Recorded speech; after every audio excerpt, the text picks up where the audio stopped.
అన్నది ఇప్పుడు అది కొంచెం అన్నా సరే వెనక్కి తీసుకునే ప్రయత్నాలు కూడా చేయొచ్చు. కానీ నేను అనుకోవడం బహుశా భారత్ మనకు రిస్ట్రైంట్ ఇవన్నీ చూస్తే మాత్రం ఫస్ట్ దానికి అంటే పాకిస్తాన్ రియాక్షన్కే మనం స్పందిస్తాం. ఇంకా మిగతా అన్ని ఫ్యూచర్కి వదిలేస్తాం అనుకుంటున్నాం. ఓకే, చెప్పండి లక్ష్మీనారాయణ గారు. సార్, పాక్ ఆక్రమిత కాశ్మీర్ ఇంకా కైవసం చేసుకునే సమయం ఆసన్నమైందా? ఈసారి కూడా వదిలేస్తారా? అంటే పాక్ ఆక్రమిత కాశ్మీర్ మీరు చూసుకుంటే సుమారుగా 46 లక్షల మంది అక్కడ ఉంటున్నారు. 49 లక్షల మంది దాకా అక్కడ పాపులేషన్ అన్నది మనకు తెలుస్తుంది. సో ఇక్కడ ఏంటంటే ముఖ్యంగా ఉగ్రవాద చర్యలతో ఆ ప్రాంతాన్ని వాడుకుంటుంది పాకిస్తాన్.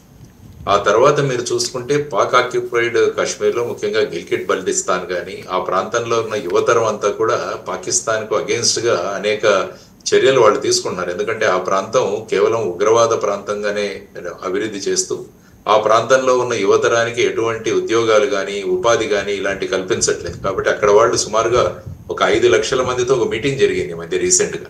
పాకిస్తాన్ ప్రభుత్వం ఏ విధంగా మనం చేస్తుందని. తర్వాత రావు గారు చెప్పినట్టు ఆ ప్రాంతంలో ఉన్న ప్రాతినిధ్యత్వం ఏమీ లేదు అక్కడ నుంచి మెంబర్ ఆఫ్ పార్లమెంట్స్ ఎవరూ లేరు.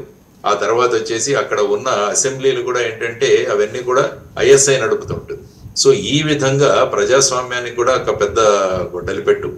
ఆ తర్వాత అక్కడ ఉన్న ప్రజల్లో కూడా ఒక రకమైన తీవ్రమైన వ్యతిరేకత ఉంది. సో ఈ వ్యతిరేకత ఇవన్నీ తీసి మళ్ళా, ఎందుకంటే ఈ విషయాన్ని మనం ఇంటర్నేషనల్ లెవెల్లోకి తీసుకెళ్ళాం. యుఎన్ దగ్గర ఎప్పుడైతే 1947-48 లో ఈ పిఓకే కాన్సెప్ట్ వచ్చిందో అప్పుడు ఈ విషయాన్ని మనమే ఇంటర్నేషనల్ లెవెల్లో యుఎన్ దగ్గరికి తీసుకువెళ్ళాం. మరి దీని నుంచి ఏదైనా సొల్యూషన్ తీసుకుంటారా, ఆర్ ఫోర్స్ఫుల్ గా ఆక్యుపై చేస్తారా, మళ్ళా పాకిస్తాన్ కు ఒక విక్టిమ్ కార్డ్ ఇచ్చే అవకాశం ఉందా? ఇవన్నీ కూడా ఆచితూచి తీసుకోవాల్సిన నిర్ణయాలు. ఫైనల్ గా ప్రభుత్వం ఒక నిర్ణయం తీసుకుంటుంది. ఇందాక వారు రమేష్ గారు చెప్పినట్టు లేకుంటే రావు గారు చెప్పినట్టు ఈ విధంగా ఫేజ్ 1 తర్వాత మనం ప్రపంచ దేశాలను భారతదేశానికి మద్దతుగా పాకిస్తాన్కి వ్యతిరేకంగా మనం తీసుకురాగలిగితే ఇంటర్నేషనల్ ప్రెషర్ పెరిగి వాళ్ళు సరెండర్ చేసే విధంగా మనం ఎక్కడా కూడా ఒక బుల్లెట్ పేల్చకుండా కూడా మనం ఆ విధంగా తీసుకునే అవకాశాలు కూడా మనం చూసుకోవాలి. ఇది కూడా చాలా ముఖ్యమైన విషయం. తర్వాత అక్కడి ప్రజలు మనతో కలిసిన తర్వాత వాళ్ళు భారతదేశానికి మద్దతు ఇచ్చేటట్టు ఉండాలి. లేకుంటే అదొక మళ్ళా సమస్యగా మనకు ఉండకూడదు.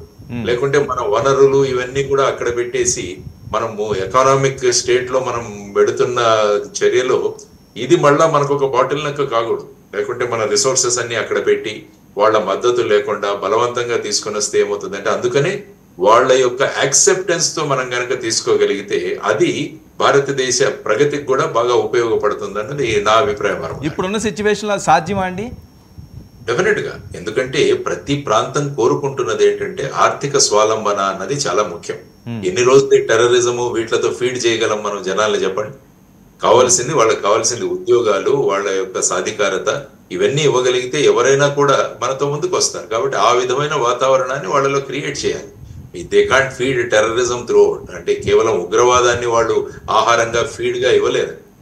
అది ఏదో కొద్ది క్షణాల్లో కొంత భావోద్వేగాలు కొన్ని రోజులు పనిచేస్తాయి. కానీ మళ్ళా ప్రతి ఒక్కరికి కావాల్సింది ఇప్పుడు చూసుకుంటే మనం కాశ్మీర్ లో కూడా ఆర్టికల్ 370 తీసేయిన తర్వాత టూరిజం వచ్చిన తర్వాత అక్కడ టెర్రరిస్ట్ ఇన్సిడెంట్లు తగ్గిపోయాయి. ఎందుకంటే అందరూ కూడా ఆర్థికంగా బలోపేతమయ్యారు.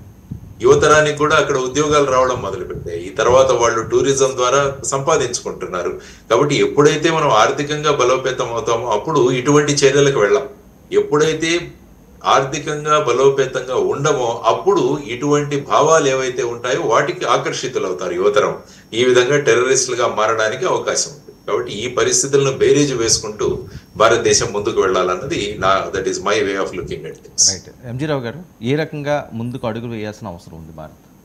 భారతదేశం ఏంటంటే భారతదేశ లక్ష్యాలు చాలా సుస్పష్టంగా ఉన్నాయి. ఇదే ప్రధాని మోడీ గారు మనకి అమృత లక్ష్యాలు 2047 నాటికి ప్రపంచంలో 2వ అతిపెద్ద ఆర్థిక వ్యవస్థ $40 ట్రిలియన్ ఉండాలని పెట్టుకున్నాం. మనది అమృత కాల లక్ష్యం. మనది భారతదేశం ఏంటంటే 250 సంవత్సరాలు బ్రిటిష్ వాడి పరిపాలన నలిగిపోయిన తర్వాత మనం పూర్వ వైభవం సంతరించుకుంటున్నాం. India is at the crossroads అండి. పాకిస్తాన్ అనేది చాలా చిన్న ప్రాబ్లం. ఈరోజు భావోద్వేగాల్లో ఉండొచ్చు, ఏదైనా ఉండొచ్చు. మనం ఏంటంటే ఇప్పుడు అమిత్ షా గారు చెప్తున్నారు, అమిత్ షా గారు 2వ ఫేజ్ ఉంటుంది పాకిస్తాన్ ప్రతిస్పందన అని. అసలు పాకిస్తాన్ ప్రతిస్పందన ఉందా? ఉండదు. ఎందుకంటే ఈరోజు ఉదయం మనకి పాకిస్తాన్ ప్రధాని గారు వాళ్ళ క్యాబినెట్ సెక్యూరిటీ కమిటీ మీట్ అయ్యారు.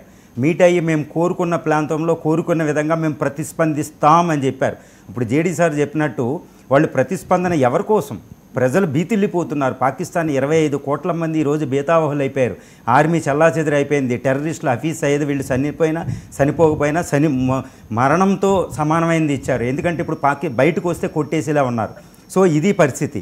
గత ఏప్రిల్ 22 తర్వాత భారతదేశం గత 14-15 రోజులుగా తీసుకున్న ప్రతి స్టెప్పు ఏంటంటే ప్రపంచంలో ఒక రెస్పాన్సిబుల్ నేషన్గా ఉంది. ఒకటి తన పౌరుల్ని రక్షించుకునేటట్టు ఉంది. రాజ్యాంగాన్ని తూచా తప్పకుండా అమలు